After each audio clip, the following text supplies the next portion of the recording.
الله ونعم الوكيل عادة في المظالم. ليه ونعم الوكيل؟ لأنه لا يستطيع أحد من البشر أن يجري في حاجتك مثلك. المحامي إذا ما أكلتوش وبزيادة يضيعها عليك، أو يهمل، أو إيده في المية البرد. هي يعني أنت من بيت أهله عادي بياخد فلوس في مقابل أنه يترافع، وقد يهمل القضية كلها. لا يجد في الحاجة إلا صاحبها. ويرحم الله الشافعي الإمام عندما قال: ما حك جلدك مثل ظفرك فتول أنت جميع أمرك، وإذا قصدت لحاجة فاقصد لمعترف بقدرك. ترش الواحد مالكش قيمة عنده وتحاول انك انت يعني الكلام ده لا. انا وقعت لي واقعة في حكيتها يمكن في حلقة من حلقات قناة الناس، بس كان لها ذيول ما حبيتش اقولها كلها يعني، لكن ربما جاء يعني وقت ذكرها.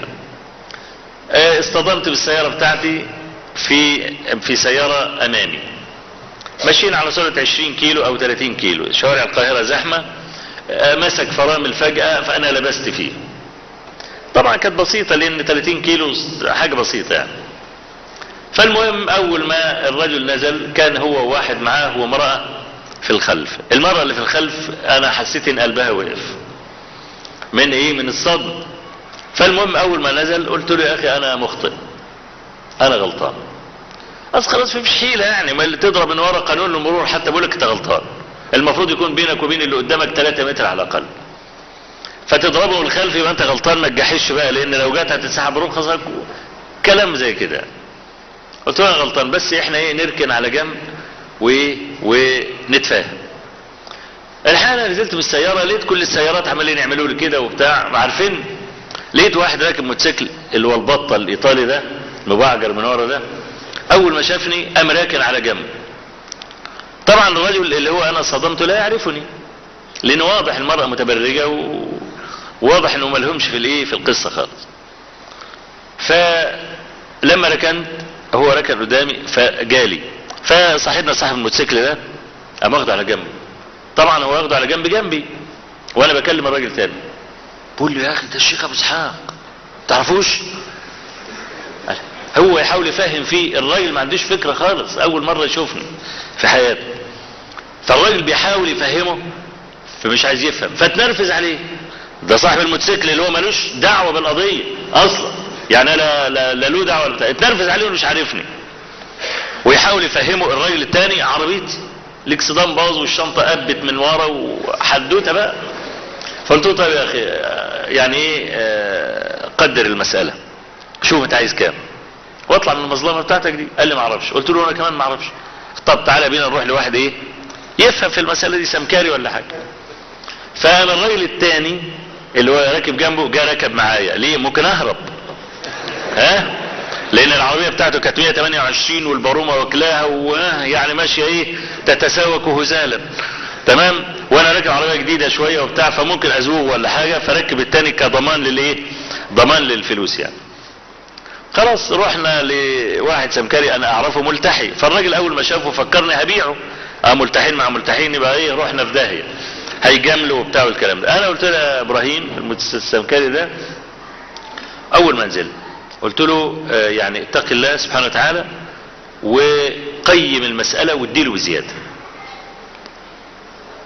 فالمهم تداولوا مع بعض ورسوا في الاخر على 200 جنيه. فالراجل قال 200 جنيه شوية. فالسمكري قال له: ده الشنطة دي انا لو خبطتها كوع هرجعها لك سليم. هو انت فاكر ده انا سمكري ودي شغلتي؟ ده ما تاخدش 20 جنيه. انا طبعا اول ما نزلت قلت لابراهيم على طول، قلت له: يا ابراهيم، قلت له عايز السيارة دي في خلال ربع ساعة ترجع زي ما كانت، عشان الاخوة ممكن يكون عندهم مشوار ولا كمان نعطلهمش عن المشوار. فالمهم بتداولوا 200 جنيه. قال له: لا. فجالي طبعا الجماعة لموا الميكانيكية والسمكرية خلاص وجوم علشان يعني يتداولوا المسألة. فكلهم انكروا كصناعية 200 جنيه.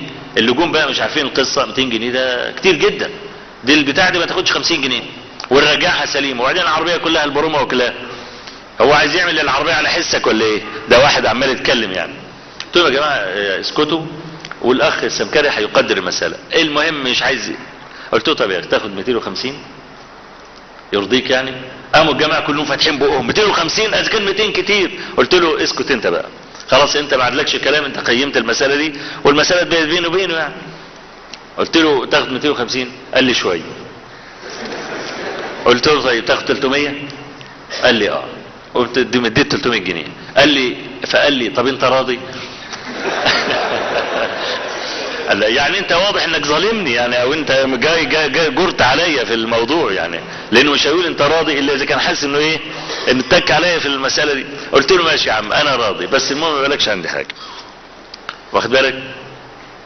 فهو سبحان الله صاحبنا اللي هو بالبطه ده عايز يتخانق معاه وعايز يضربه، اول ما 200 جنيه ومش راضي ياخدهم عايز يضربه. خدته على جنب قلت له هو قول لي بقى، هو انا خبطت الموتوسيكل بتاعك؟ طب انت ايه دخل الموضوع؟ دي قضيه بينه وبينه. قال لي لا ده ظلم، وبعدين هو المفروض يعرف قيمتك، المفروض يعرف قدرك. ها ده بقول لك ده الايه، ده الشاهد بقى من الحدوته اياها دي. يعني راجل بيحامي عنك، بيحامي عشان محب، لكن المحامي عنك في اي قضيه مش محب. هو يمكن ده شايل لك جميل مثلا، ربما يكون قلت كلمه كان ضالا فاهتدى هداه الله عز وجل بسبب مثل ولا حاجه، فشايل لك جميل في المساله دي، زي ما اي اخ من الاخوه بيسعى في خدمتي وكده كما انا اسعى في خدمته. فيعني قد يحمل لي الجميل ان انا علمته يوم من الايام كلمه ولا بتاع الكلام ده، فيقوم ايه يرى ان ده فضل لي عليه والكلام، فيقوم الذي يحركه الحب. لكن المحامي لا يحركه الا المال. تديله فلوس يشتغل، ويشتغل كمان بلا قلب، وبعدين تطرت رقبتك في الاخر مش مشكله، والله انا اعمل ايه، بذلت كل ما في الوسع بس خدت اجري. فهو لما الواحد يقول حسبي الله ونعم الوكيل، ليه نعم الوكيل؟ زي ما قلت لك لا يستطيع احد ان يسعى في حاجه احد غير صاحب الحاجه. الذي يعني يأتي لك بكامل حاجتك وزيادة هو الله سبحانه وتعالى. عشان كده كان نعم الوكيل. نعم الوكيل ليه؟ لانه افضل من صاحب الحاجة. انت كصاحب حاجة حريص على حاجتك، وقد تجد الكلام ده وقد لا تظهر بها في النهاية. اما الله سبحانه وتعالى فكل العالمين قبضة يده، مش حد يطلع ابدا خارج امره.